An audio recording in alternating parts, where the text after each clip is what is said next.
Good afternoon, everybody. My name is Catalina, and I work at the Great Barrier Reef Foundation.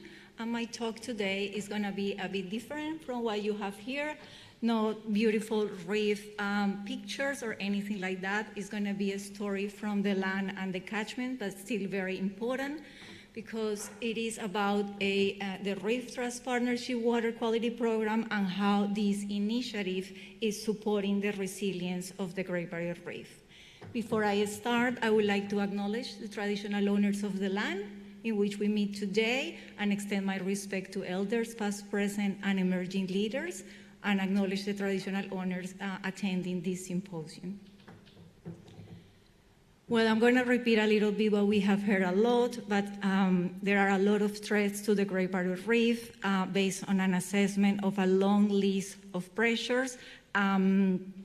Those threats to the natural and cultural values to the reef, there are 8 that are considered very high risk, and the top 4 are related or resulting from climate change, as we have heard constantly over and over during the symposium, but the next 4 are associated to poor water quality. That picture is actually supported by comprehensive and compelling research, including the scientific consensus statement that is a review of the advancements on knowledge around land use impacts on the reef water quality.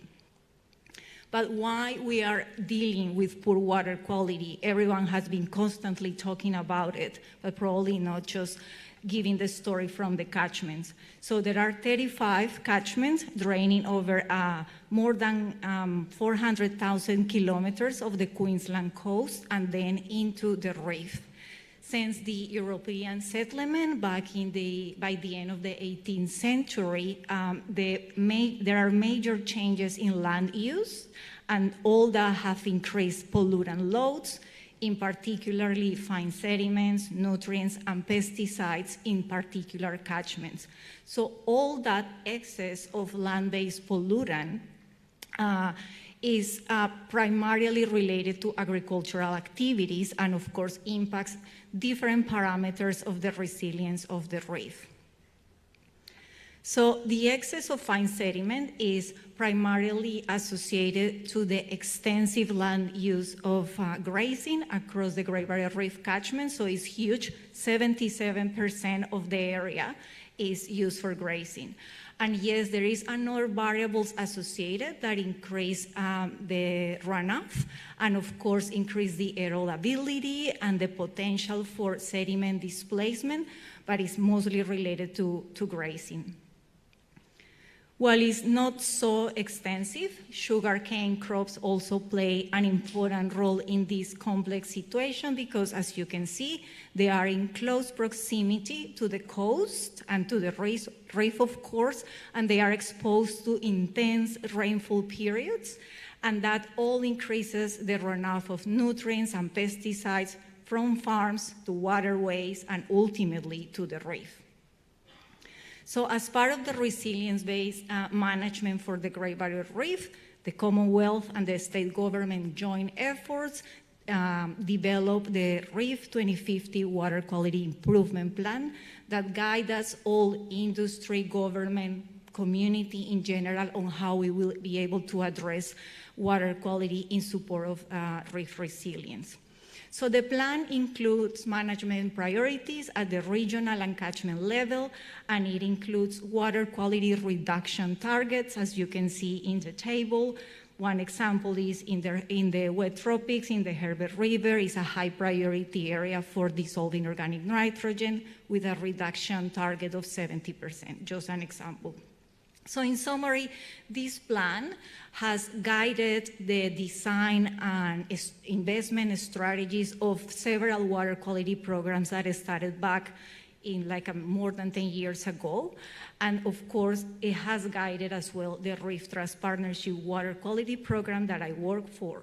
So the partnership started back in 2018 when the Australian Government Reef Trust partnered with the foundation to deliver a large-scale collective effort to address several issues for the Great Barrier Reef, including water quality. So we received a large investment, as you can see, for the program, but with that, it came a lot of responsibility. We splitted our program in different components, but today I'm just gonna concentrate in the regional programs that relate to practical actions and interventions, as well as landscape remediation processes that all reduce pollutants. And the activities contemplated as part of the program include improvements in land management practices or engineering interventions to remediate the landscape. This is probably one of the most compelling slides of my talk. I'm going to explain why. It highlights key and innovative elements that have been for first time incorporated as part of a water quality program, and that was done by the foundation. So that has been massive change. It has made the whole world different, and we have shaken the status quo with this.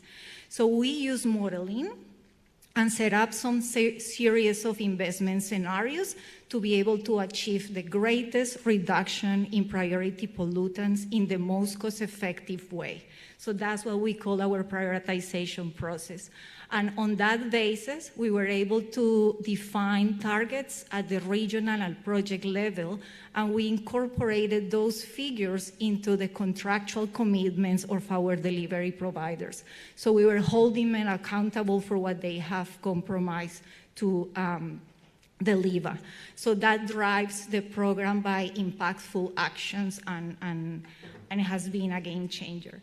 Then we also develop an internal dashboard that helps us to track progress, and so we have much more line of sight between what's happening on the ground and people who are sitting in an office.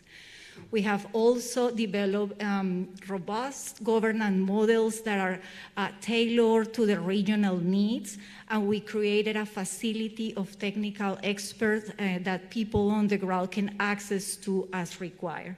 So all these elements collectively have increased the efficiency, the efficacy, the accountability, and transparency of our program. So as a result of that prioritization process, we set up 10 regional programs. As you can see in the map, each one has a pollutant and a fund associated. They all together have reduction targets. As you can see, it's, big numbers: dissolving organic nitrogen, fine sediments, and pesticides. But let's just see how we are progressing towards those targets. So this is for the reductions of fine sediments. The figure is very easy to read. Dark blue is the progress to date. Light blue is what the original target we set up. So all in all, you can see there are 3 regions in which we have done very well. We have met the target, exceeded it, or very close to complete it. And we have 2 regions in which we still need to progress. Particularly the Bowen-Broken Boggy is a complex catchment, is the highest producer of sediment. And we knew from the beginning that our target was overestimated because, as we all know, modeling is not perfect. As part of the activities incorporated, this is landscape remediation. On the left side of the slide, you can see a gully system that is an ongoing erosional area, is massive, and then after engineering intervention, the remediation happens, and then we start a revegetation process with the expectation to rebuild ecological integrity. We also do a stream bank restoration, same story here. This is a stream bank, 1 kilometer, eroding constantly, and then after intervention and the vegetation coming back, then we can reduce the force of the flow and then increase the stability. So in terms of reducing nutrients, it's a similar story here. We have done very well in 3 regions, almost met the target or exceeded it or completed it, and then we have 2 gaps here.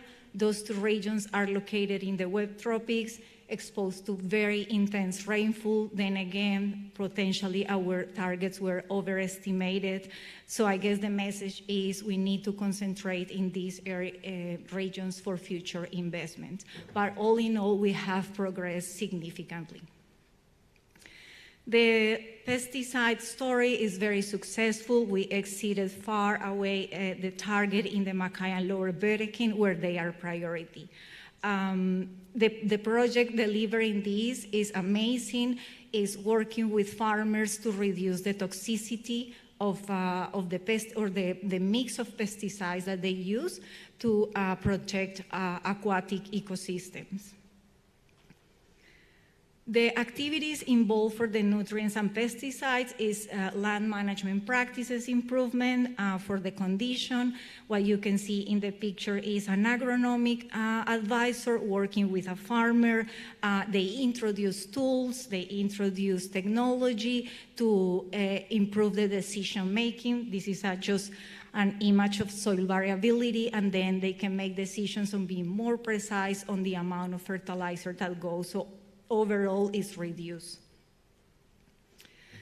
This is a snapshot of our public dashboard, which I invite you to visit if you're curious about what else we do in the program. But I guess the main point here is that all this phenomenal and massive work has been done in collaboration and partnership with more than 150 organizations that I, of course, couldn't fit logos or lists.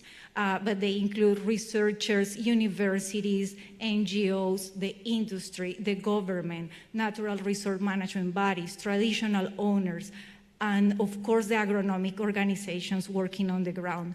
But I guess the most important is the farmers that decided and were willed to, yes, we want to engage and continue this journey of progressing towards more sustainable practices. And yeah, 2,000 growers have been working with us over the last 4 years.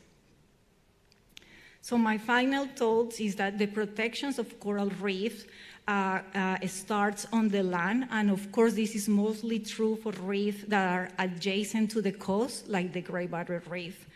No matter the level of investment, water quality programs must be guided by appropriate prioritization process that maximize outcomes, and we have heard that from different people, where is water quality program, restoration, that's a decision support tool that guide the process is really critical.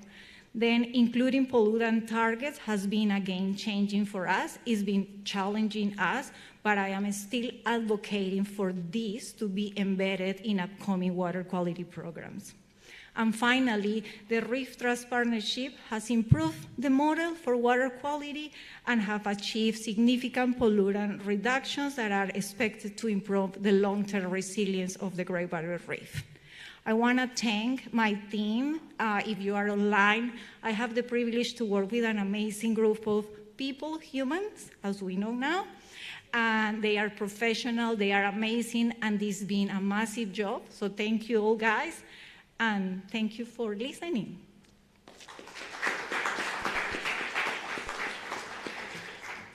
Thank you, Catalina. We've got time for one question. Is there anyone who'd like to come up to the microphone?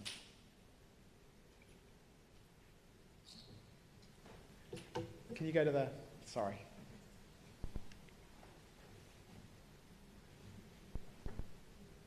Thanks for the presentation, Catalina. Once an area hits a target, does that mean that you stop working there? No. Yeah, so can you kind of... Yeah, so what happens is, based on the Reef 2050 Water Quality Plan, the target is massive. So with our investment, we were only able to move that a bit. But then many other programs need to continue, because the idea is that by 2050, we will be able to reduce that 70% or 30% or whatever is the percentage, whether it's for nutrients or for fine sediments. So with our program, yeah, it's impossible, right? So you need a cycle of investments. Yeah. Thank you so much.